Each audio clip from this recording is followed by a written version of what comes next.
అటు బీఆర్ఎస్ పార్టీలో ఉంటున్నటువంటి బావ అయినా వాళ్ళ బొమ్మరిదైనా బోగస్ స్టేట్మెంట్లతోటి ప్రజల దారిని మళ్లించేటటువంటి ప్రయత్నమైనా లేకపోతే మేము ఏం చెప్పినా ప్రజలు నమ్మేస్తారు, ప్రజలకి మెదడేదో మోకాలలో ఉండనేటటువంటి భావనలో వీళ్ళు ఉన్నట్టున్నారు.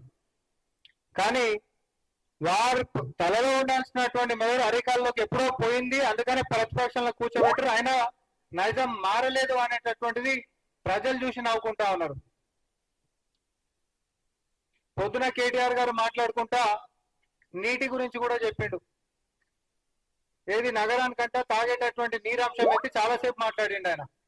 అటు కృష్ణాకెంచంట ఇటు గోదావరికెంచంట కేసీఆర్ గారు బ్రహ్మాండమైనటువంటి ఆలోచనలు చేసి ఏదో ప్రజల గురించి ఆలోచించి 2050 దాకా ఆయన ఆలోచన చేసిండట. నా ఒక సూటి ప్రశ్న, కేటీఆర్ గారు అసలు నిస్సిగ్గుగా మీడియా ముంగట అబద్ధాలు చెప్పనికే ముఖం ఎట్లా వస్తుంది అసలు మీకు? అసలు ఎంత నిస్సిగ్గుగా అంటే బరి తెగించిపోయారు. అసలు బరి బాతలు మీరు చేస్తున్నటువంటి పనులు ఏంటిది అని అంటే నాకేంటి సిగ్గు అన్నట్టుగానే ఉంది. ఒక్కటి నిజం లేదు. నీటికి సంబంధించినటువంటి మంజిరా మనకుంటున్నటువంటి హైదరాబాద్ ఉండేటటువంటి మేజర్ వాటర్ సోర్సెస్ వల్ల మంజిరా అయినా అటు కృష్ణా నుంచి అయినా లేకపోతే ఇటు గోదావరి నుంచి అయినా ఏం ఒక్కటన్నా phase 1, phase 2, phase 3, phase 4 of Manjira అయినా లేకపోతే Nagarjuna Sagar phase 1, phase 2, phase 3 అయినా లేకపోతే ఎల్లంపల్లి 2008లో చేసినటువంటిదైనా ఈ దాంట్లో అసలు మీ యొక్క ప్రభుత్వ పాత్ర మీరు గతంలో ఉంటున్నప్పుడు ఏదైనా ఉందా అని చెప్పి కాక్ అండ్ బుల్ స్టోరీస్ చెప్పినవు, కహానీలు చెప్పినవు తప్ప ఒక చిత్తు కథం పట్టుకొని ఇట్లా చూపించినవా?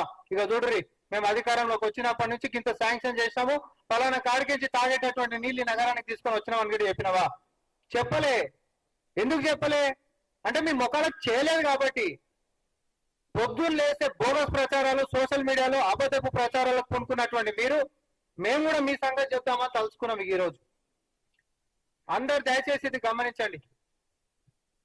కేటీఆర్ గారు మరి కంపెనీలకు సంబంధించి వారి యొక్క ప్రచారకర్తల లెక్క ఉంటున్నటువంటి అధికార ప్రతినిధులతోటి లేకపోతే సోషల్ మీడియా కన్వీనర్ తోటి ప్రెస్ మీట్లు పెట్టించి ఏదో బోగస్ కంపెనీలు అనిపించేటటువంటి దాకా తీసుకొని పోయి ఏదో బురద జల్లేటటువంటి ప్రయత్నం చేసిండ్రు కదా కేటీఆర్ గారు. దీని కూడా ఒక్కసారి నువ్వు జవాబు చెప్పు.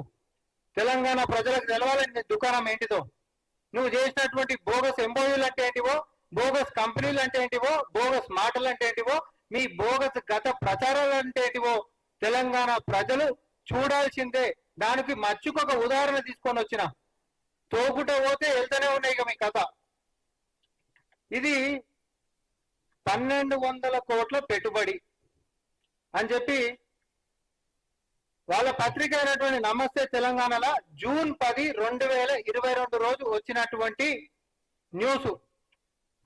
దీనికి సపోర్టివ్ గానే ఆయన అధికారికంగా ట్విట్టర్ లో కూడా ఆయన పెట్టిండు.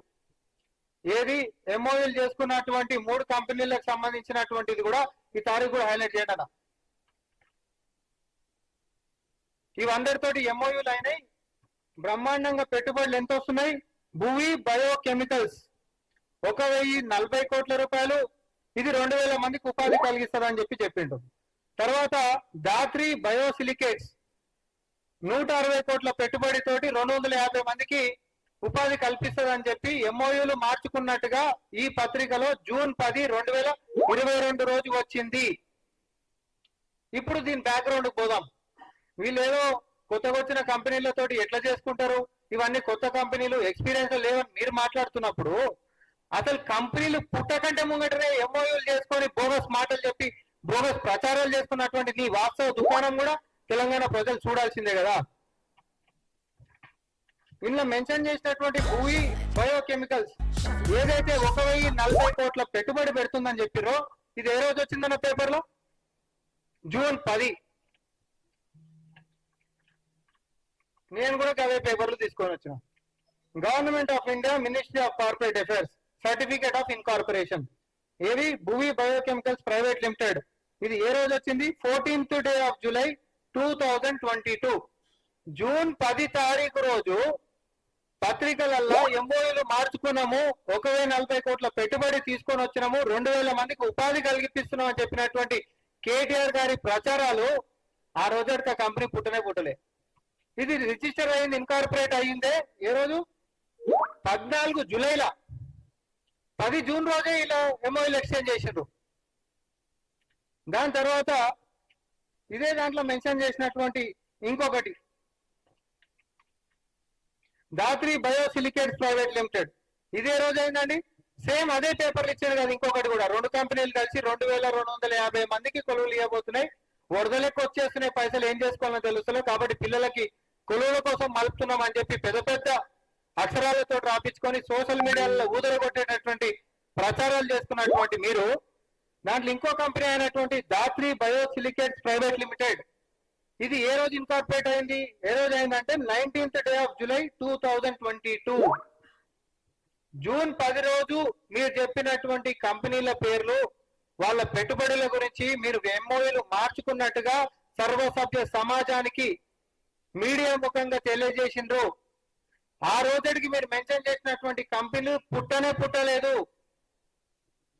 ఎంత నిస్సిగ్గుగా బరితెగించి, ఆ రోజు అధికారం మాకుంది, మమ్మల్ని అడిగేటోడు వాడు, ప్రశ్నించేటటువంటి కాంగ్రెస్ పార్టీని కథం పట్టిస్తాం, ప్రశ్నించేటటువంటి హక్కే తీసేస్తాం, సోషల్ మీడియాలో పోస్ట్ చేపిస్తే హ్యాండిల్స్ ని సస్పెండ్ చేపిస్తాం, ఎక్కువ ప్రశ్నిస్తే నాన్ బెయిలబుల్ కేసులు పెట్టిస్తాం అని చెప్పి అప్రజాస్వామ్యంగా మీరు నడిపించినప్పటికీ నిజం ఎప్పుడు మారదు కదా.